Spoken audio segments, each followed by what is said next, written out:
చేసుకున్నాం. దయగలిగిన తండ్రి, కనికారము చూపించిన మా దేవ, మీరిచ్చిన ప్రేమను బట్టి ప్రార్థన చేస్తూ ఉన్నాం.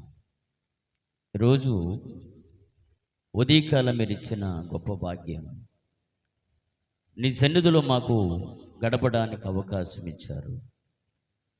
ఈ రాత్రి అనగా మళ్ళీ ఈ సమయంలో ఇక్కడ గడపడానికి అవకాశం ఇచ్చారు. మీరు మాకు ఇచ్చిన భాగ్యమయ్యా అని మేము తలంచుతూ ఉన్నాం. ఉన్నంత కాలంలో మీ కొరకు బ్రతికే భాగ్యము దయచేయండి నాయన. ఈరోజు బ్రతకడానికి అవకాశం ఇచ్చారు. అల్పుడును ఎందుకు పనికిరాని నన్ను పనికొచ్చి పాత్రగా ఈ స్థలంలో కొన్ని మాటలు చెప్పడానికి నాకు అవకాశం ఇచ్చారయ్యా. ఏ యోగ్యత లేని నన్ను ఈ స్థలములో ఒక అమూల్యమైన మాటలు మా ద్వారాగా మాట్లాడండి. వింటున్న మీ బిడ్డలకు, గ్రామానికి దీవెన ఆశీర్వాదకరంగా మార్చమని ప్రార్థన చేస్తున్నాను. ఇదిగో నా తండ్రి, మీ గురించి చెప్పిందే గొప్ప సాక్ష్యముగా మేము ఎందరికీ ఎవరికి చెప్పగలుగుతున్నామో, ఇదిగో నాయన మీ భక్తుడు మాకు అందించబోతున్న దైవ కృపను బట్టి మేము ముందుకు వెళుతూ ఉన్నా. మా ప్రార్థన మీరు తోసివేయక వింటున్న మీ బిడ్డల హృదయంలోనికి ఈ మాటలు తీసుకొని వెళ్ళండి అయ్యా. మా నోటికి బోరగా ఉండండి. సముచితమైన జ్ఞానాన్ని మీరు మాకు బోధించండి, చెప్పండి. అవసరమైన మాటలు మాకు అందించండి, మా గ్రామానికి తెలియబరచండి. మీరేమి చెప్పబోతున్నారో, మీరేమి అందించబోతూ ఉన్నారో, ఏమి తెలియబరచబోతున్నారో అయ్యా. దేశం ఎటు వెళ్ళిపోతుంది నాయన, గ్రామం ఎటు వెళ్ళిపోతుంది నా తండ్రి. ఈరోజు మీ ప్రేమకు దూరం అయిపోతున్నా, మీ మాటకి మీ ఆశీస్సులకి దూరంగా బ్రతుకుతున్నాయేమో నా తండ్రి. రాబోతున్న దినాలు మీ కొరకు బ్రతికే భాగ్యాన్ని దయచేసి రాత్రి చెబుచుండగా నాకు మీరు తోడుగా ఉండి నడిపించి బలపరచమని, సహాయం చేసి మహిమ పొందుకోమని యేసుక్రీస్తు పేరిట ప్రార్థన చేసి అతి వినయముగా అడిగి వేడుకొనుచున్నాము తండ్రి. ఆమేన్. దేవునికి స్తోత్రం. మంచిది. గత వారము కొన్ని మాటలు మనము ధ్యానించుకున్నాము. గత వారము మనం ఎన్న మాటలు మరి చక్కగా మీరు ఎంతవరకు విన్నారో నాకైతే తెలియదు, కానీ దేవుని మాటలు విలువైనవి కాబట్టి మరి రాత్రి కూడా వినడానికి దేవుడు కృపణించాడు.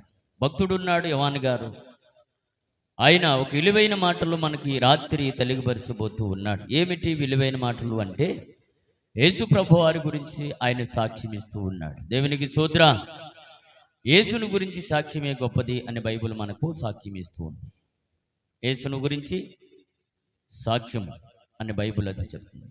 అతడు ఏదైతే చూస్తున్నాడో అదే చెప్పబోతున్నాడు దేశానికి, సంఘానికి అదే చెప్పబోతూ ఉన్నాడు. అతని కళ్ళతో ఏదైతే చూస్తున్నాడో, ఆయన ఏదైతే కాస్తున్నాడో అదే చెప్పబోతూ ఉన్నాడు. ఏమిటి అన్నది మనం ఆలోచన చేయవలసిన అవసరం ఉంది పిల్లలు. పరలోకములో జరగబోతున్న దాన్ని అతడు చెప్తూ ఉన్నాడు. ఇతడేమో భూమి మీద ఉన్నాడు. దేవుడు పరలోకములో ఏమి జరగబోతుంది, ఏమి చేస్తున్నాడు అన్నది భూమి మీద ఉన్న ఆయన చెప్తున్న మాట ఏమిటంటే, మళ్ళా 1వ అధ్యాయము 9వ వచనములో కొద్ది బాగా చదవటానికి ప్రయత్నం చేయండి. అందుకే అన్ని దినము కత్తిలా నోరాలి. ఇంటి దగ్గర ఏ నూరాలి? కత్తిలా నూరాలి. నూరితే మనం ఇక్కడ బాగా చదవటానికి ప్రయత్నం చేస్తాం. గనుక ఇక్కడ చెప్తున్న మాట ఏమిటంటే, మీ సహోదరుడును యేసును బట్టి కలుగు శ్రమల్లోను, రాజ్యములోను, సహనములోను పాలివాడై ఉన్న యోహానును నేను దేవుని వాక్యము నిమిత్తమే అది సాక్షి అవ్వాలి. ఈరోజు లేరు, అలా లేరు కూడా. విశ్వాస జీవితంలో పడిపోతూ ఉన్నాం, బ్రతుకులు ఆరిపోతూ ఉన్నాయి. యేసు కొరకు అతడు హతసాక్షిగా కనబడుతూ ఉన్నాడు.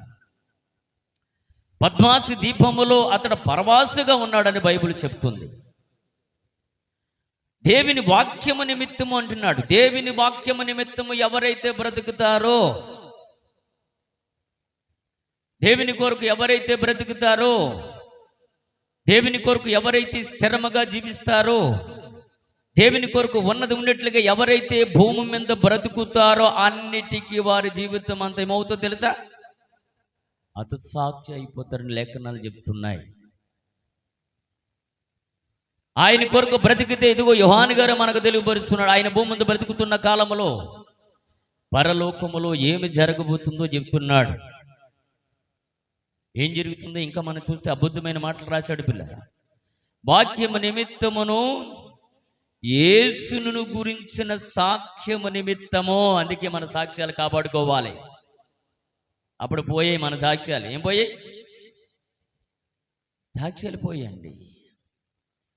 యేసు ప్రభు సాక్ష్యము చాలా గొప్పది. ఆయన సాక్ష్యము కాపాడుతూ ఉండాలి. మన సాక్ష్యాలు కూడా కాపాడుకోవాలి. దేవునికి స్తోత్రం. దేవుని సాక్ష్యం కాపాడుకోకపోతే పోయాం, కానీ మన సాక్ష్యాలు కాపాడుకోలేకపోతున్నాం. అవును కదా? అతడు ఏమంటున్నాడంటే అతను సాక్ష్యం గురించి చెప్పట్లేదు, యేసును సాక్ష్యం అంటున్నా. యేసు సాక్ష్యము ఏమన్నాడు? యేసును గురించిన సాక్ష్యము నిమిత్తమును యేసు సాక్ష్యము నిమిత్తం ఈరోజు సమాజంలోనికి వెళ్తే నీకేంటి తెలుసా? శిక్ష అమలవుతుంది. అందుకే ఎవరి పనులు చేసుకుంటున్నాం. బయటికి వెళ్ళి ఎవరికి చెప్పవలసిన పని లేవు. యోహాను అంటున్నాడు ఏదైతే చూస్తున్నాడో అది చెప్తున్నాడు. భూమి మీద ఉండి పరలోకములో ఏమి జరుగుతుందో, ఏమి జరగబోతుందో చూస్తూ ఉన్నాడు. ఎంత గొప్ప భాగ్యం అండి! అతడికి ఆ భాగ్యం దొరికింది. ధన్యుడు. ఆ గొప్ప దైవజనుడికి, ఆ గొప్ప యోహాను గారికి ఈ మాటలు కనబడుతూ ఉన్నాయి. ఏమంటున్నాడు తర్వాత? ఏమన్నాడు చూద్దాం. పద్మాస దీపములో పరభాసుడునైతేనే. తర్వాత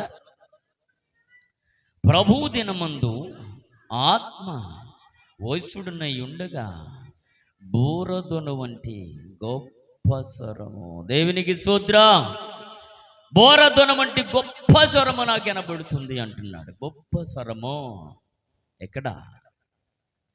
ఒక బోర వినబడుతుంది, ఒక బోర శబ్దం వినబడుతుంది. ఎక్కడ? పరలోకములు వినబడుతుందట. యేసు ప్రభు వారు ఎక్కడున్నారు అమ్మా? పరలోకములో ఉన్నాడు అమ్మా. ఒక బోర శబ్దం వినబడుతుందంట. ఆ శబ్దం ఎవరికి వినబడుతుందో ఒక రోజు తెలుసా? భూమి మీద విశ్వాసులుగా ఆయన కొరకు బ్రతుకుతున్న వారికి. ఆయన రాకడో మధ్యాకాశంలోనికి ఆయన వచ్చిన తర్వాత బోరలు దోతల బోరలు ఊదుతున్నప్పుడు మంచాల మీద నిద్రపోతున్న విశ్వాసులకి, ఇది ఎవరైతే ఆయన కొరకు పరిశుద్ధంగా, ఆయన కొరకు పాపము లేని వారుగా, ఆయన కొరకు లోకములో ఎలాగ బ్రతుకోవాలంటే ఆయన కొరకు బ్రతుకుతున్న వారికి ఆ బోర శబ్దం ఏమడుగుతుందట? వారందరూ వెళ్ళిపోతారట. ఏమవుతారు? వారందరూ మధ్యాకాశంలోనికి వెళ్ళిపోతారట. ఒక స్వరమే వినబడుతుందని మనకు లేఖనాలు చెప్తున్నాయి. అది ఎలాంటి స్వరము అంటే బోర వంటి గొప్ప స్వరము వినబడి చదువుతుంది.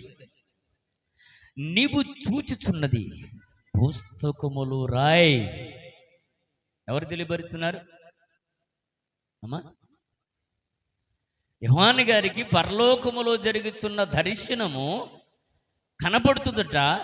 బోర వంటిది గొప్ప స్వరం వినబడుతుందంట. బోర వంటి గొప్ప స్వరం వినబడుతుందంట. ఆ స్వరం ఎలా వినబడుతుంది అని అంటే, ఇదిగో నీవు చూచుచున్నది పుస్తకములు రాయ్ అని స్వరం వినబడుతుందట.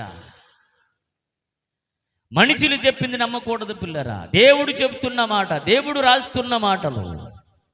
బోర వంటిది గొప్ప స్వరము వినబడుతుందంట మహానీయుడికి. మనకు దయ్యాల స్వరాలే తప్ప దేవుని స్వరం వినబడదు. ఎందుకు తెలుసా? మనం అంత నీతిమంతులము కాము, అంత పరిశుద్ధులము కాము. అందుకే బైబిల్ చెప్తుంది, ఇదిగో యోహాను గారు ఇదిగో పరలోకములో ఏం జరగబోతుందో అక్కడ గొప్ప స్వరం వినబడుతుందంట. ఆ స్వరం ఏమిటని ఆయన ఆలోచించినప్పుడు, నువ్వు చూచుచున్నది పుస్తకములో రాయ్ అంటున్నాడట. నువ్వేదైతే చూస్తున్నావో ఆ చూచింది పుస్తకములో రాసి చదువుతల్లి. ఇక్కడ సంఘాలు కనబడుతున్నాయి, జాగ్రత్తగా ఆలోచింపజేయండి.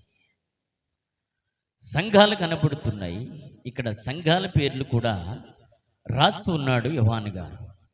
మొదటి సంఘం పేరు మనం చూద్దాం. ఎఫెసు, సువర్ణ, పెర్గము, తుయతర, సాదిసు, ఫిలితియు, లౌధియు అను 7 సంఘమునకు పంపమని చెప్పుట నా వెనక వింటుని. దేవునికి స్తోత్రం.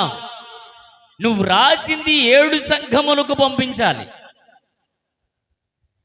7 సంఘములకు పంపించాలి అని స్వరము వెనకెనబడుతుందట అని యోహాను గారు చెప్తున్నాడు. ఏమని రాయబడ్డదమ్మా? 7 సంఘమునకు పంపమని చెప్పుట నా వెనక వింటిని. ఇవన్నీ ఏం చేస్తుందో తెలుసా? ఆయన దర్శన రూపంగా కనపడుతుందట. కళ్ళు మూసుకుంటే అలాగే వెళ్ళిపోతారు. ఏం జరగబోతుందో వారికి తెలుస్తుంటుంది. ఎక్కడ ఏం జరగబోతుందో, పరలోకములో ఏమి జరగబోతుందో గొప్ప స్వరం వినబడుతుందంట.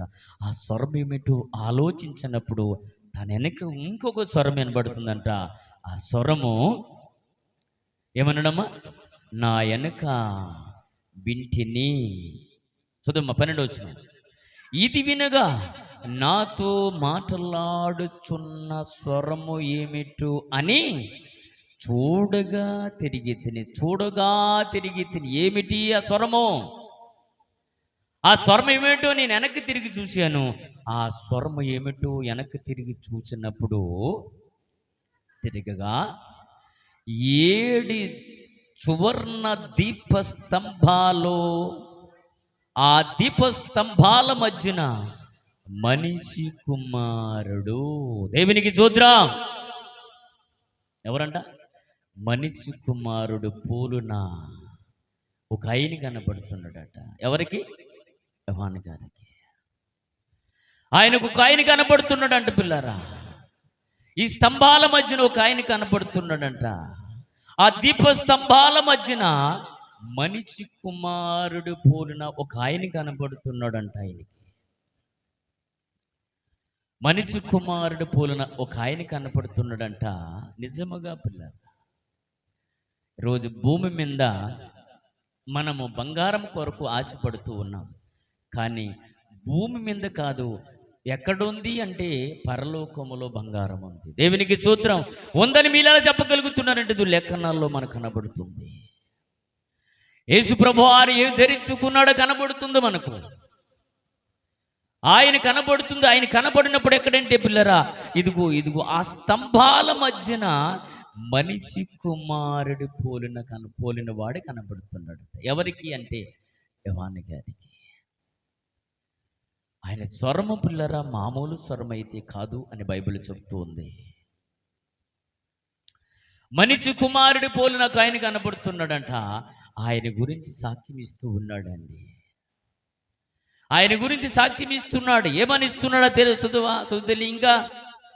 మనిషి కుమారుడు పోలిన ఒక్కరిని నా కళ్ళతో చూశాను అంటున్నాడు. దేవునికి స్తోత్రం. నా కళ్ళతో చూశానయ్యా ఆయన్ని. నేను దర్శనం రూపముగా ఆయన ఎంత మహోన్నతుడు, ఎంత గొప్పవాడో, ఆయన రూపమేంటి, ఆయన స్వరూపమేంటి, ఆయన ఆకారం ఏమిటి, ఎలాంటి రూపము కలిగి ఉన్నాడో ఈ కళ్ళతో చూచానంటున్నాడు. ఎంత ధన్యుడండి ఆయన ఎంత ధన్యుడు. అందుకే బైబిల్ చెప్తుంది, అయ్యా మనిషి కుమారుడు పోలిన ఒకరిని చూచి తిని. చదువుతల్లి ఆయన అమ్మా ఆయన తన పాదముల మట్టుకు దిగిచున్న వస్త్రము ఒకటి కనబడుతుందట. అర్థమైందమ్మా?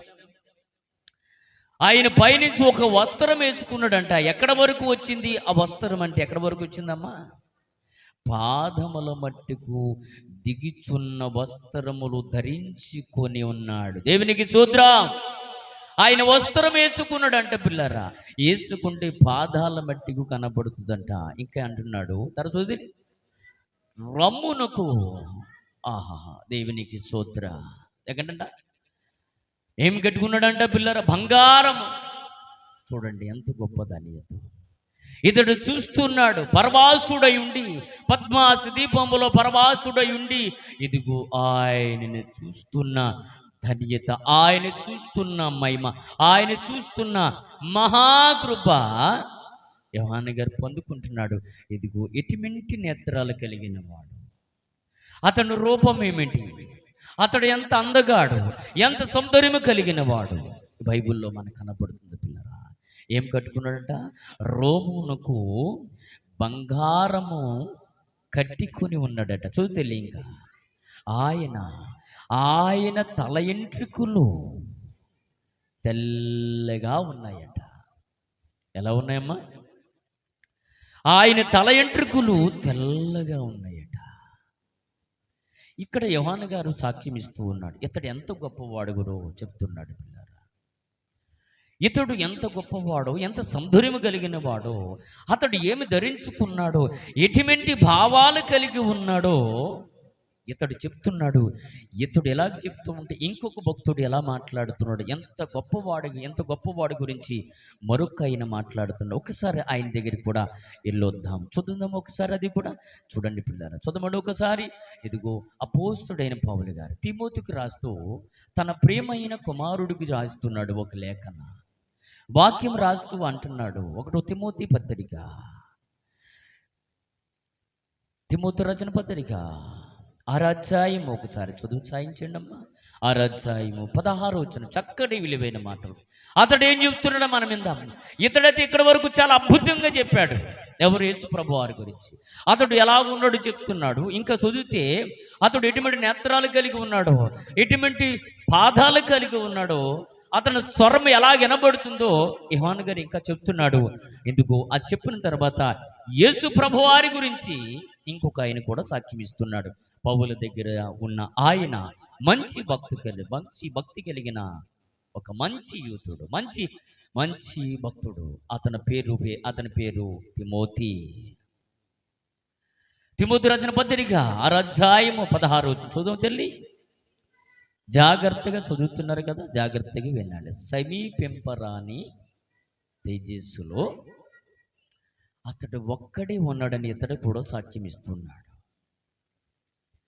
సమీపింపరాని తేజస్సులో అంటే మానవులు ఎవ్వరు చూడలేని తేజస్సులో ఆయన ఉన్నాడని బైబిల్ చెప్తుంది. అనగా తిమోతి సాక్ష్యం ఇస్తున్నాడు.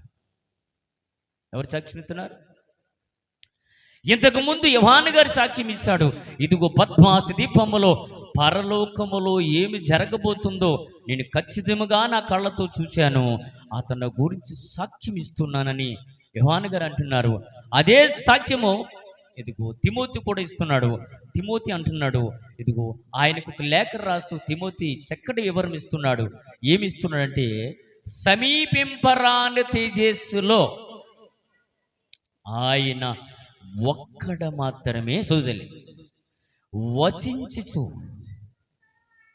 అమరత్వము కలిగిన వాడై ఉన్నాడు. సోదలి మనుషులలో ఎవ్వడు అన్నాడు ఆయన చూచి ఉండలేడు, ఉండనేరడు కూడా. ఆయన కూడా ఎక్కడున్నాడు చెబుతున్నాడు. తిమోతి ఎక్కడ ఉన్నాడు చెబుతున్నాడు. ఇదిగో పరలోకములో ఉన్నాడు, పరలోకములో ఉన్నాడు. అతని గురించి ఇంకా దాటి వెళితే యెషయా గారి కూడా సాక్ష్యం ఇస్తాడు పిల్ల. అతడు ఎంత గొప్పవాడో, సమీపింపరాని తేజస్సులు అమరత్వము కలిగి మానవులో గాని మనుషుల్లో గాని ఎవ్వరు చూడలేని అమరత్వము కలిగిన వాడు, మనుషులు కళ్ళతో చూడలేని వారు, అది ఆయన అక్కడ ఉన్నాడని తిమోతి సాక్ష్యం ఇస్తున్నాడు. యోహాను గారు కూడా అదే సాక్ష్యం ఇస్తున్నాడు. ఇదిగో ఒక ఆయన మరణకాలం సమీపంలో ఒక ఆయన సాక్ష్యం ఇస్తున్నాడు. ఆయన పేరే యెషయా గ్రంథంలో రాయబడ్డది. వాళ్ళకి 6 రెక్కలు ఇవ్వబడ్డది. 6 రెక్కలు, ఒక్కొక్కరికి 6 రెక్కలు కనబడతాయి. ఇదిగో 2 రెక్కలతో ఎగురుతూ ఉంటారు. ఎన్ని రెక్కలు? ఒక్కొక్క దూతకి 6 రెక్కలు వేయబడ్డాయి. 6 రెక్కలతో ఏం చేస్తున్నారా అయ్యా మనం అడిగితే బైబిల్లో వాళ్ళు అక్కడ చేస్తుంది 2 రెక్కలతో ఎగురుతూ ఎగురుతూ ఉన్నారట. 2 రెక్కలతో శరీరమును ముఖమును కప్పుకున్నారట. 2 రెక్కలతో పరిశుద్ధుడు పరిశుద్ధుడు పరిశుద్ధుడు అని ఆరాధిస్తున్నారట పిల్లారా. దేవదూతలు కూడా కళ్ళు మూసుకుంటున్నారట, శరీరం మూసుకుంటున్నారట. ఆ తేజస్సును చూడలేక, ఆ తేజోమయుని చూడలేక, ఆ మహిమ ఎవరు చూడలేక, దేవదూతలు తేజస్సు కలిగిన దేవదూతలు కూడా ఆయన చూడలేకపోతున్నారట. తిమోతి మంచి సాక్ష్యం ఇచ్చాడండి. ఎక్కడున్నాడట? సమీపింపరాని తేజస్సులో, సమీపింపరాని తేజస్సులో ఆయన ఒక్కడే వసించుచూ ఉన్నాడట. ఎవ్వరు చూడలేదండి పిల్లరా. ఇదిగో ఆయన తిమోతి అలా సాక్ష్యం ఇస్తున్నాడు. తిమోతి సాక్ష్యం ఇస్తున్నాడు. సాక్ష్యం చాలా ఇలువైనది పిల్లరా. ఇదిగో ఆయన ఎలాంటి వాడో మళ్ళీ యోహాను గారి దగ్గరికి మనం వచ్చేస్తూ ఉన్నాం పిల్లరా. యోహాను దగ్గర మనం చూస్తే పిల్లరా, యోహాను సువార్తలో ప్రకటన గ్రంథములో మనం చూసినట్లయితే, క్షమించండి, ప్రకటన గ్రంథములో మనం చూసినట్లయితే ఇదిగో పిల్లల 1వ అధ్యాయము 14వ వచనంలో మనం చదువుకుంటున్నాం. చూద్దాం మళ్ళా. ఆయన తల ఎంట్రుకులు తెల్లగా పోలిని వాళ్ళే. అమ్మా మళ్ళా చూద్దాం అదే మాట. ఆయన తల ఎంట్రుకులను తెల్లగా ఉన్నవి పోలినవై హిమ్మమంతా ధవలముగా ఉండును. ఆయన దేవునికి శూద్ర ఎలా ఉన్నాయంటమ్మా? ఆయన నేత్రములు అగ్ని జ్వాలుల వలె ఉన్నాయట. ఎవరు చూస్తారు చెప్పండి? ఆయన ఎవరు చూస్తున్నాడంటే యోహాను గారు చూస్తున్నారు. ఇప్పుడు యోహాను గారి గురించి మనం మళ్ళీ చెప్పుకుంటున్నాము. అతను ఎలాగున్నాడు చెప్తున్నాడు, ఎటువంటి స్వరూపము కలిగి ఉన్నాడు అని చెప్తున్నాడు. అతను అంటున్నాడు ఆయన తల ఎంట్రుకులను తెల్లవి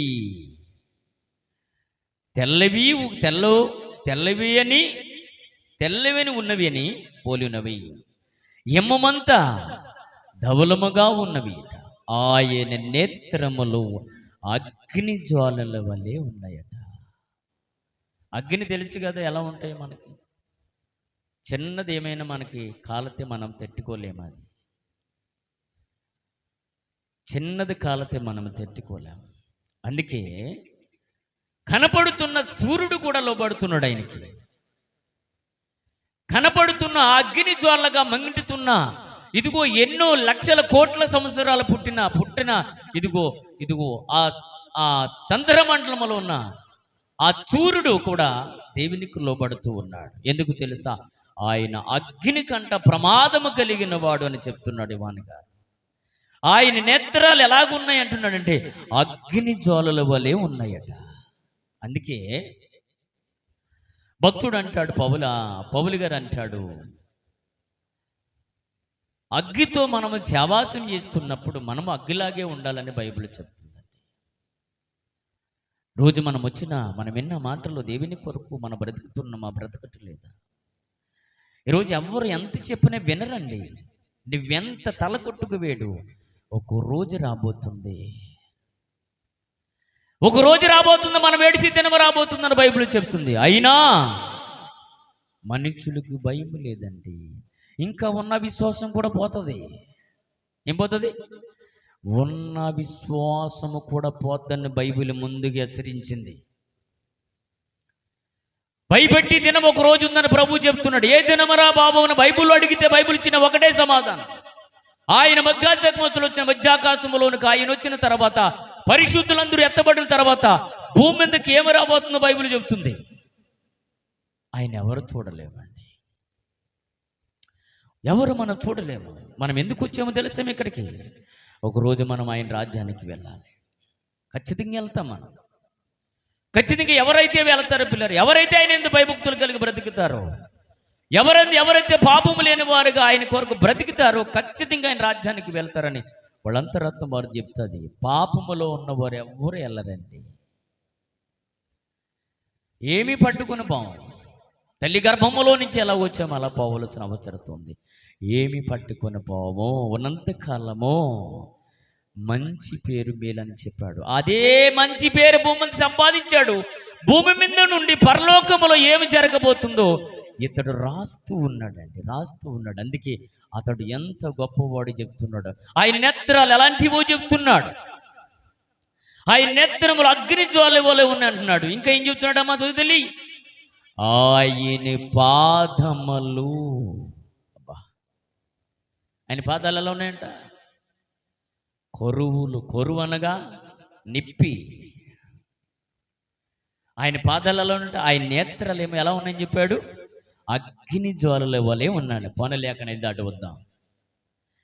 ఆయన నేత్రాలే అగ్ని జ్వాలగా ఉంటే అందుకేనండి సొదొమ పట్టణాన్ని కాల్చేసాడు. ఎందుకు తెలుసా? సొదొమ మహాపట్టణాన్ని ఎందుకు కాల్చేసాడు తెలుసా? సొదొమ గుమ్మడి ఎందుకు కాల్చాడు తెలుసా? ఎక్కడ చూసినా మేలు కనపడలేదు. ఎక్కడ చూసినా ఎదికాడంట. ఎవరైనా ఉన్నారని ఎదిగండి, ఎవ్వడు కనపడలేదంట. చిన్నవాడు మొదలుకొని పెద్దవాడు వరకు పాపములో మునిగిపోయారంటండి. వారిలే మనుషులతో ఏదో సంగతం చేశారంటే వదిలేద్దాం అనుకుంటే ఆఖరి పరలోకము నుంచి వచ్చిన దేవదూతలతో కూడా పాపం చేయడానికి ఇష్టపడ్డారట. కాల్చకపోతే ఏం చేస్తాడు చెప్పండి? ఏమండి, వినబడుతుంది? అర్థం చేసుకుంటున్నారా? ఇప్పుడు పాపం అలా విస్తరించింది. వాక్యం ఎంత విస్తారంగా వెళుతుందో పాపము కూడా అదే విస్తారంగా పెరుగుతుంది భూమి మీద. ఇప్పుడు కూడా పాపం అంటే ఎక్కడ చూసినా పాపమే. ఎక్కడ చూసినా పాపం మన ఆలోచన, పాపం మన తలంపులు, పాపం మన అడినడకల్లో ముందుకు వెళ్ళిపోతూ ఉన్నది దేశము. అందుకే సొదొమ మహాపట్నాన్ని దేవుడు తీసేయాలనుకున్నాడు. కనికారం లేకుండా కాల్చేసాడండి. ఎందుకు తెలుసా? ఎక్కడ చూసినా పాపం. ఇప్పుడు కూడా చిన్న పిల్లలు కూడా పాపం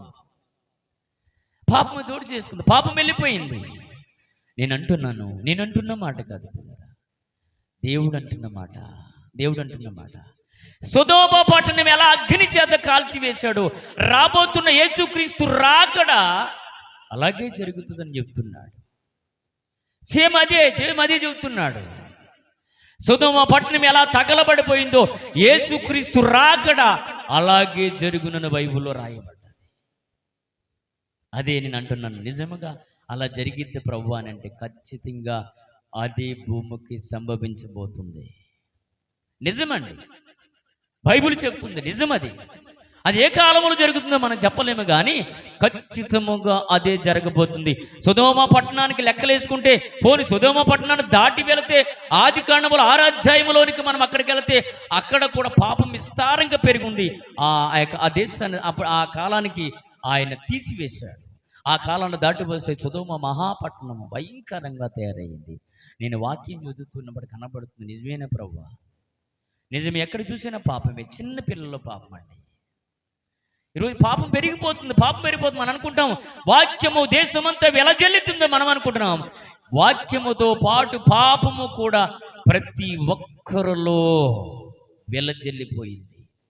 అందుకే ఆయన అంటున్నాడు, ఆయన ప్రతిదినము వేడిస్తున్నాడు. ఎవరి కొరకు వేడిస్తున్నావా అయ్యా అని బైబిల్ దగ్గర మనం అలా చూసినప్పుడు బైబిల్ అంటుంది ఆయన కన్నీళ్లు కారుతున్నాయి. ఈరోజు మనం అందరూ బ్రతికేమంటే దేవుని కృప.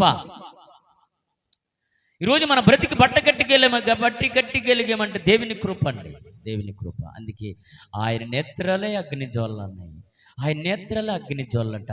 ఆయన కిందకు మనం దిగి వస్తే పాదాలు ఎలాగున్నాయి అంటున్నాడంటే చదువుతల్లి, ఆయన పాదములో కొలుములో పుట్టము ఎయ్యబడిన మెరివిచున్న అపరాంజముతో సమానమై ఉన్నదండి. ఆయన కంఠస్వరము విస్తారమైన దేవునికి స్తోత్రం. అక్కడక్కడ మనకు తుఫాన్లు వినబడుతూ ఉంటాయి. ఎక్కడైనా గాలి లేనప్పుడు ఒకసారి శబ్దము ఎంత భయంకరంగా ఉంటుందంటే పిల్లరా, ఏంటి ఎప్పుడు లేని భయంకరము ఆ సముద్రము గోసేంటి ఎలా వినబడుతుందని మనం అనుకుంటాం. అలాంటిది కొన్ని సముద్రాలు కలిపితే, ఇదిగో యేసు ప్రభు వారు శబ్దం గురించి అంటున్నాడు, చూతెల్లి ఆయన కంఠస్వరము విస్తారమైన జల ప్రభావం వలె ధ్వని వలె ఉన్నదట. ఆయన స్వరం అండి. ఆయన స్వరం ఎలా ఉంటుంది తెలుసా? విస్తారమైన. ఆయన తెరిస్తేనండి ఆయన స్వరము, ఆయన కంఠస్వరము, ఆయన అరిస్తే ఆయన శబ్దము విస్తారమైన జలములు చూడండి, శబ్దము కలిస్తే అంత స్వరం అలా ఉంటుంది అంటున్నాడు. అలా ఉండయి అంటున్నాడు. ఇంకా చూద్దాలి, ఆయన తన కుడి చేతను 7 నక్షత్రములు పట్టుకొని ఉండును. ఆయన నోటు నుండి 2 అంచెల ఖడ్గము గల ఏమొస్తుందమ్మా? అంతేనా తల్లి? అంతేనా? చూదమ్మా. ఆయన నోటి నుండి 2 అంచెలు కలిగిన ఖడ్గమైన బయలు వెడలిపు వచ్చును. ఆయన ముఖము మహా తేజస్సుతోనూ ప్రకాశించుచున్నది, సూర్యుని వలె ఉండును. నేను ఆయన్ని చూడగానే చచ్చిన వారే ఆయన పాదాల మీద పడిపోయాను అంటున్నాడు. దేవునికి స్తోత్రం. ఎక్కడ పడిపోయాడంట? ఆయన్ని చూచాడంటే ఈయన నేత్రాలతో ఆయన్ని చూసి ఇల్లు ఎక్కడ పడిపోయాడంటమ్మా? ఆయన పాదాల మీద పడిపోయాడు. పడిపోయి ఏం చేసి చచ్చిన వాడై ఆయన పాదాల మీద పడ్డాడట. పడిపోయినప్పుడు ఒక చెయ్య వస్తుందట. ఆయన చెయ్య అలా తీసి ఆయన మీద పెట్టాడట. పెట్టి అంటున్నాడట, భయపడకు. ఏమంటున్నాడు? భయపడవద్దు, భయపడకు అంటున్నాడు. ఆయన చూచి తట్టుకోలేకపోయి చూచి ఆయన చచ్చిన వాడై ఆయన పాదాల మీద పడిపోయాడట. పడిపోయినప్పుడు ఏం జరుగుతుంది అంటే పిల్లరా, ఏం జరుగుతుంది? ఆయన తన కుడి చేతిని నా మీద ఉంచి నాతో ఇట్లా అన్నాడట, భయపడకము. ఏమన్నాడు? భయపడవద్దు, నేను మొదటి వాడును కడపటి వాడును, జీవించిన వాడును, మృతుడైతిని కానీ ఇదిగో యుగ యుగములను సజీవుడునై ఉన్నాను. దేవునికి స్తోత్రం. ఆయన వింటున్నాడండి. ఎంత ధన్యుడు. మన మధ్య ఎంత భయపడపోతే ఆయనే భయపడపోతే ఆయన అంటున్నాడు, ఒక ఆత్మ, ఒక హస్తము ఆయన చెయ్యి ఆయన మీద పెట్టాడట, భయపడవద్దు, నేను మొదటి వాడును కడపటివాడు, అంతము లేనివాడు అంటున్నాడు. ఆయనకి అంతము లేదు. భయపడవద్దు, భయపడకము, నేను మొదటి వాడును కడపడనాయువాడుండి జీవించిన వాడనై మృతుడైతిని గాని యుగ యుగములు సజీవుడినై ఉన్నాను. దేవునికి స్తోత్రం. ఎంత గొప్పదని తండ్రి. ఈ పరలోకములో జరిగిందంతా కూడా చూస్తున్నాడు ఆయన భయపడి ఆయన పాదాల మీద కూర్చున్నాడు. ఇక మనం చదువుకుంటూ వస్తామంటే ఇక చదువు త్వర చదివి. మరియు మరణము యొక్కయు పాతాళము యొక్కయు తాళపు చెవులు. దేవునికి స్తోత్రం. తాళపు చెవులు ఎవరి చేతిలో ఉన్నాయంట? ఆయన చేతుల్లో, దేవుని చేతిలో ఉన్నాయి. సర్వము ఆయన చేతిలో ఉన్నాయి. ఆయన పాదాల దగ్గర కూర్చుందాం మనం. ఆయన పాదాల దగ్గర మనం వెళ్దాం. ఆయన పాదాల దగ్గరికి వెళ్తే పిల్లరా విశ్రాంతి ఉంది. ఆయన పాదాల దగ్గర యవహానగిరి వెళ్ళి పడిపోయాడు, తట్టుకోలేకపోయాడు. ఆయన పాదాల దగ్గర ఉన్నప్పుడు ఒక హస్తం వెళ్ళింది, భయపడవద్దు, ధైర్యముగా ఉండము, నేను యుగాలు జీవించిన వాడును, నాకు అంతము లేదు, ఆదియు అంతమై ఉన్నవాడు. చూడండి పిల్లరా, మనము కూడా ఆయన కొరకు బ్రతికాడు కాబట్టి సాక్ష్యం ఇస్తున్నాడు. ఆయన కొరకు బ్రతికాడు, ఆయన కొరకు జీవించాడు కాబట్టి ఇదిగో ఆయన కొరకు సాక్ష్యం అయిపోయాడు. ఆయన కొరకు నీవు నేను మనమందరం ఏమై ఉండాలి తెలుసు పిల్లలు? గమనించండి. నేను ముందెళ్ళిపోయినా, పోనీ మీరు ముందెళ్ళిపోయినా, ఈ మాటలన్నీ ఒకరోజు నెరవేరుతాయండి. మర్చిపోవద్దు, జీవితంలో నెరవేరుతాయి. ఒకవేళ ప్రభు రాకడలో మనం ఉంటే ఖచ్చితంగా ఈ మాటలు నెరవేరుతాయి. దయచేసి వినండి. మీరు కళ్ళతో చూస్తారు, చెవుల ద్వారా వింటారు. ఇది జరగకపోతే అలా అన్నాడు. ఖచ్చితంగా జరుగుతుందండి. ఇలా జరిగితేనే చూచి ఎన్నో ఎన్నో ఎందరో వెళ్ళిపోయారు. ఆయన రాకడ రాలా, ఆయన ఇంకా రాలేదు. మన కాలంలో ఉన్నాము, మన కాలంలో వస్తుందో లేదు ఎవరు చెప్పలేము. కానీ ఆయన ఒకటే అన్నాడు, నేను త్వరగా వస్తానన్నాడు. కాబట్టి మనం ఎదురు చూడాలి. రానంటే మన ఇంట్లో వచ్చిన బ్రతికేసిన పర్వాలేదు, మనకు నచ్చినట్టుగా బ్రతికేసిన పర్వాలేదని ఆయన వస్తానన్నాడు. కాబట్టి మనం ఆయన కొరకు ఎదురు చూడాలి. ఏదో ఒక రోజు వస్తాడు, రాత్రి వేళ వస్తాడు, ఎదురు చూడాలి. నిద్రపోతున్నాం. నిద్రలో కూడా రాత్రి అంతా ఆయన ఈ రాత్రి మీ కృప ఒకవేళ మీరు వస్తే ఇదిగో మీ దగ్గర రావడానికి రెడీగా ఉన్నా.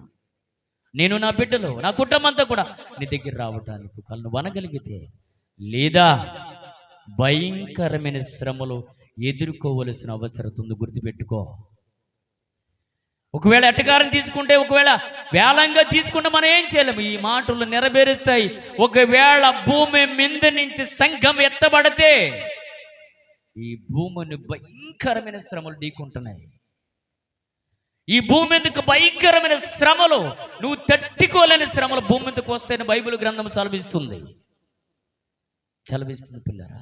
ఆయన దగ్గరికి వెళ్ళిపోదాం, ఆయన పాదాల దగ్గరికి వెళ్ళిపోదాం. ఇదిగో భక్తులైన వారు వెళ్ళిపోయారు, ఆయన దగ్గర ఉన్నారు. ఆయన ఇదిగో మనకి స్థలాలు ఉన్నాయి. మనం ఆయన రాజ్యానికి వెళ్ళిపోతే ఆయన రాజ్యాలు యుగాలు ఆయనతో బ్రతుకుతామండి. బ్రతకాలనుకుంటే ఖచ్చితంగా వాక్యం మనలో నెరవేరాలండి. ఆయన కొరకు బ్రతకాలి, ఆయన కొరకు జీవించాలి, ఆయన కొరకు మనం సాక్షిగా ఉండాలి, ఆయన కొరకే మనం సాక్ష్యం కాపాడుకోవాలి, మన సాక్ష్యం కాపాడుకోవాలి. ఆయన సాక్ష్యము సమాజం మధ్యలో చెప్పాలి. యోహాను గారు చెప్తున్నాడు, ఆయన సాక్ష్యం వింటున్నాము. యోహాను గారి సాక్ష్యం మనం వినలేదు, యేసు ప్రభు వారి గురించి చెప్తున్నాడు. ఆయన సాక్ష్యమే మనం వింటున్నాం. మనం చెప్పాలండి, ఆయన కొరకు బ్రతకాలి, ఆయన కొరకు చెప్పాలి. అలా చెబితే ధన్యులమండి. కాలము చూస్తే కుదించబడుతుంది. ఏ సమయంలో ఏం జరుగుతుందో తెలియదు. అలాంటి దినాల్లో ఉన్నాం. ఈరోజు హాయిగా ఉన్నాం, సంతోషంగా ఉన్నాం, సమాధానంగా ఉన్నాం. మంచిది పిల్లలు. ఈరోజు ఇలా బ్రతకడానికి దేవుడిచ్చిన కృప. ఆపద వచ్చిన తర్వాత ఏమీ చేయలేమండి. గుర్తుపెట్టుకోండి, ఆపద వచ్చిన తర్వాత ఏం చేయలేము. సమయం ఇచ్చాడు, ఆయన్ను గడపాలి. అవకాశం ఇచ్చాడు, ఆయన కొరకు బ్రతకాలి. సమయం అంతా పోయిన తర్వాత ఏం పట్టుకున్న ప్రయోజనం లేదు. అయ్యా నీ కొరకు బ్రతుకుతున్నానయ్యా, నీ కొరకు జీవిస్తున్నానయ్యా, నీ చిత్తం నెరవేరును గాక, నీ చిత్తము. ఆపద వచ్చిన తర్వాత ఏం చేయలేమండి. నువ్వు ఆయన కొరకు బ్రతికితే, నువ్వు ఆయన పని చేస్తే, నువ్వు ఆయన కొరకు జీవిస్తే, ఆయన కొరకు బ్రతికి, ఆయన కొరకు ఆయన పనిలో నువ్వు ఉండగలిగితే ఖచ్చితంగా నీ పని ఆయన చేస్తాడు. నమ్మండి. నమ్మితే మంచిగా ఆయన రాజ్యానికి వెళ్తాం. ఏదో రోజు వెళ్ళిపోతామండి. రాత్రి నిద్రపోతున్నామంటే లెగిస్తున్నామో లేదో తెలియదు. ఇదిగో యోహాను గారు సాక్ష్యం ఇస్తున్నాడు. యేసు ప్రభు గురించి సాక్ష్యమే గొప్పది. అతని కొరకు బ్రతికితే సమాజంలో అతసాక్షులు అయిన వారు ఎందరో ఉన్నారు. ఈయన కూడా అతసాక్షి అయిపోయాడు. యోహాను గారికి ఆయన తెలుగు భరిస్తున్నాడు, అన్నీ చెప్తుంటే ఇదిగో ఆయన పాదాల దగ్గర పడిపోయాడు. విన్నారు కదా ఇప్పుడు వరకు. ఇన్న మాటలు మనసులో దాచుకోండి, హృదయంలో దాచుకోండి. విడిచిపెడితే ఈ మాటలు ఖచ్చితంగా ఓ రోజు నెరవేరుస్తాయి. నేను ముందెళ్ళొచ్చు, లేదా మీరు ముందెళ్ళొచ్చు. మనం ఉంటే దాన్ని లేకపోతే ఆయన రాజ్యానికి చేరినట్టుగా భూమి మీద బ్రతకండి. కుటుంబ ప్రార్థన ఎంతో అవసరమండి. కుటుంబ ప్రార్థన ఎంతో అవసరము. ఈరోజు కుటుంబ ప్రార్థన లేక ఎవడ తీరేవాడిది, ఎవడ బ్రతుకు వాళ్ళది, నాన్న బ్రతుకు నాన్నది, అమ్మ బ్రతుకు అమ్మది, బిడ్డ బ్రతుకు బ్రతది. ఎప్పుడు పడుకుంటున్నారో తెలియదు, ఏం చేస్తున్నారో తెలియదు, ఎలా జీవిస్తున్నారో తెలియదు. తినడం హాయిగా నిద్రైపోవడం. బిడ్డ జాగ్రత్తగా, ఒక రోజు గెద్ద తెన్నికిపోయినట్టు పోతాం, జాగ్రత్త. అలాంటి దినలు ఇంకా భూమి మీదకి రాబోతున్న బైబిల్ చెప్తుందండి. నేను ఏదో కాంతకొద్ద చదువుతున్నాను కాబట్టి మీకు చెబుతున్నానండి. అంత భయంకరమైన మాటలు కనబడుతున్న బైబిల్ మీరు కూడా చదవండి, మీ పిల్లలకు నేర్పించండి. పిల్లరా, మన జీవితము ఎంత ఆవిరి వంటి జీవితాన్ని బైబిల్ చెప్తుంది. అందుకు ఆయన చెప్తుండే, రాత్రి బిడ్డ, ఈ రాత్రి నుండి వింటే ఆయన కొరకు బ్రతుకుతావు. లేవా, ఇదిగో ఆయన పాతాళపు తాళం చెవులు ఆయన చేతుల్లో ఉన్నాయట. అది నీ కొరకు ఎదురు చూస్తుంది. అక్కడికి పోయేవా నెవ్వరూ రక్షించలేరు. లేదు దాటి ఆయన రాజ్యానికి వెళితే ధన్యులమండి. ఆయన రాజ్యానికి వెళ్ళాలని, మీరు మీ కుటుంబాలు ఆయన రాజ్యములో వెళ్ళాలని, ఆయన రాజ్యములోనికి చేరాలని నమ్మితే రక్షించబడతాం. నమ్మకపోతే ఆ పాతాళానికి వెళ్ళిపోతాం. మీరు మీ కుటుంబాలు ఆయన రాజ్యములో ఉండాలని, ఆయన రాజ్యములోనికి వెళ్ళాలని, ఇదిగో మన కుటుంబ సైతము మందిరములో ఉంటూ ఆయన మాటలు వింటూ ఒకరోజు మనం అందరం వెళ్ళిపోతామని విశ్వాసముతో బ్రతకాలని, మీరు మీ కుటుంబాలు ఆయన రాజ్యములోనికి చేరాలని ఈ మాటలు మనందరిని ఇక్కడ దీవించునుగాక. తలలు వంచుదాం, ప్రార్థన చేద్దాం. పిల్లరా, దయగలిగిన తండ్రి, కనికారము పూరించిన మా దేవా, రోజు నీ మాటలయ్యా అల్లిప్పుడును ఎందుకు పనికిరాన్నవాడు, దేనికి పనికిరాన్నవాడనయ్యా, ఏ యోగ్యత లేనివాడు, నాకు కొంత అవకాశం ఇచ్చేవయ్యా నీ పిల్లలకు చెప్పడానికి. నాయన మీరు చెప్పమన్నారు. ఇదిగో యోహాను గారు పరలోకములో ఆయన ఎలాంటి వాడో, ఎటువంటి లక్షణాలు కలిగి ఉన్నాడో సాక్ష్యం ఇస్తున్నాడయ్యా. మేము సాక్ష్యం ఇవ్వలేకపోతున్నామయ్యా. సమాజంలో మీరు ఎంత గొప్పవారు నాయన. మా జీవితమే, మా బ్రతుకులే, మా పిల్లలే, నా భర్తే, నా భార్యే అనుకోని బ్రతికేస్తున్నామా కానీ రక్షించబడిన వారు అలాగే ఉన్నారు, రక్షణ పొందలేని వారు అలాగే ఉన్నారు. అయ్యో, మీరు అనుదినము బాధపడుతున్నారు కదయ్యా. మీ ఆవేదన బైబిల్లో రాయబడి ఉంది నాయనా. ఈరోజు ఎందుకు పనికిరాను నాకు మీరు అవకాశం ఇచ్చారయ్యా, చెప్పడానికి నాకు అవకాశం ఇచ్చారు తండ్రి. ఈ మాటలు ఎవరో విడిచిపెట్టుకుంటా నా గ్రామానికి దీవెనకరంగా, మా గ్రామంలో ఉంటున్న వారికి ఆశీర్వాదకరంగా, కూడు వచ్చిన బిడ్డలకు దీవెనకరంగా చేశారు నాయన. కొందరు రాక నీ మాటలు వినకుండా ఆపడానికి సాతానుడు ఇదిగో నిన్ను నమ్మిన బిడ్డలను దూరంగా తీసుకొని వెళ్ళిపోతున్నాడయ్యా. ఆటంకపరిచిన వాడవు, పాపములో మురుగు తేలుతున్నారయ్యా. ఈరోజు మా సాక్ష్యాలు మేము కాపాడుకుంటున్నామో లేదో మాకు తెలియట్లేదు నాయన. నీ సాక్ష్యము కూడా చెప్పలేకపోతున్నా అయ్యా. కూడు వచ్చిన బిడ్డలు దీవించు నాయన, వారి కుటుంబాల సైతము మీ రాజ్యములోనికి చేర్చుకుంటు నాయన. అయ్యా, ఏదో ఒక రోజు మాకు ప్రయాణం ఉంది, మేము యాత్రికులు ప్రయాణములు అయిన మీరే చెబుతున్నారు కదా, అలా బ్రతుకుతున్నామయ్యా. యాత్రికులు ప్రయాణికులు ఒకరోజు మీ రాజ్యములోనికి మాకు చోటు ఉందని మీరు చెబుతున్నారయ్యా. ఇదిగో మా కాడ ఏమీ లేదయ్యా. ఇదిగో మేము నమ్మి నీ రాజ్యానికి వెళ్తే బంగారు రాజ్యములు, బంగారు వీధులు మాకు కనబడతాయని మీరు వాక్యం జలబెచ్చుతుంది నాయన. మీరు పుటములో ఏయబడినా మీ పాదాలు అపరంజు పాదములో నగా కలిగి ఉన్నాయి నాయన. మీ నేత్రం అగ్నిజాలుల వలె ఉన్నాయని బైబిల్ చెప్తుంది. యోహాను గారు సాక్ష్యం ఇస్తున్నారయ్యా. మీ పిల్లలు వచ్చారు నాయన, వారిని దీవించున్నాయన, వారిని బలపరుచున్నాయన. ఎవరైతే బలహీనులతో కూర్చున్నారో, ఎవరైతే శరీరమైన బలహీనులతో కూర్చున్నారో తండ్రి, వారిని బలపరుచున్నాయన. వారిని, వారి బిడ్డలను, వారిని, వారి కుటుంబాలను, వారి భార్యను, వారి పిల్లలను, వారి భర్తలను దీవించున్నాయన. అయ్యా, ఈ రాత్రి కూడు వచ్చిన మీ పిల్లలు దీవించున్నాయన. మా గ్రామానికి దీవిన, మా గ్రామంలో ఉంటున్న వారికి ఆశీర్వాదం. ఎంత చెప్పినా మార్పు లేని జీవితాలు మా చుట్టూ ఉన్నారయ్యా.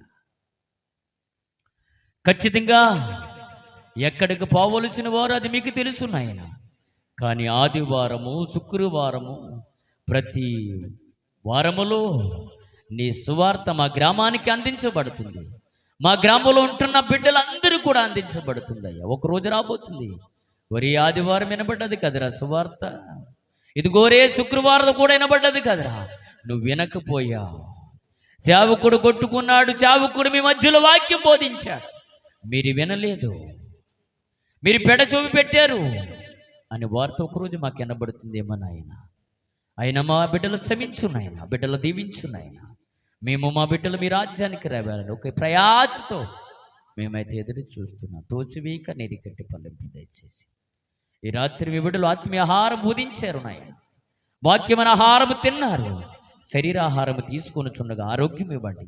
ఈ రాత్రి నాయన మిమ్మల్ని తలుచుకుని పడకల మీదకు వెలుచుండగా నిద్రలోనికి వెలుచుండగా ఒక ప్రశాంతమైన వాతావరణం ఇచ్చి, ప్రశాంతమైన నిద్రిచ్చి, ఈ రాత్రి నీ పిల్లలైన వారి కంటికి నిద్ర, వంటకు సుఖమిచ్చి కాచి కాపాడమని ఈ చెప్పిన మాటలన్నీ కూడా బిడ్డల హృదయములో నీరు కట్టి పల్లెంపు చేయమని ప్రార్థన చేస్తూ, ప్రార్థనతో స్వీక నీరు కట్టి పల్లెంపు దయచేసి అలిపుడునైన నన్ను కూడా నీ పాత్రగా నన్ను ఓడుకున్నందుకు వందనాలు అయినా.